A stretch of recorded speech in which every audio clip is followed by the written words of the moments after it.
Dog poo is so full of nutrients, it's actually harming nature reserves. That in a new report at Study Finds, where we invite you to like and subscribe to get the latest information.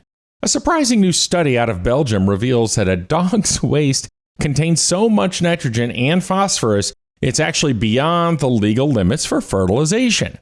Now, I know you're supposed to pick up your critter's little care packages when you walk the dog, but that age-old excuse, it's good for the plants, may not be so true. I tried.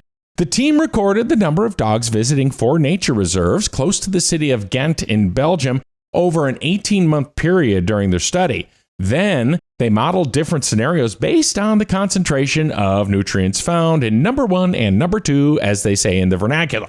Each year, the study finds your doggy donations add an average of 24 pounds of nitrogen and 11 pounds of phosphorus per hectare to nature reserves.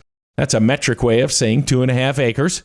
For comparison, the total level of nitrogen added to soils across Europe from fossil fuel emissions and agriculture ranges from 11 to 55 pounds per hectare. Researchers said that picking up after the pooches reduced fertilization levels by 56% for nitrogen and 97% for phosphorus.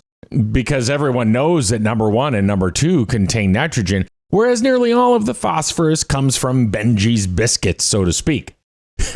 You ask, why is that a big deal besides the fact that less poop in the park is less poop on my shoe? Well, scientists say if you over-fertilize an area, then some species of plants grow quicker, outcompeting the others. So if you don't want that, then you may want to think about this one. Or perhaps get a fish. You don't have to walk them nearly as much. But I hear they are learning to drive. See the link in the story in the notes below? That's a really good one.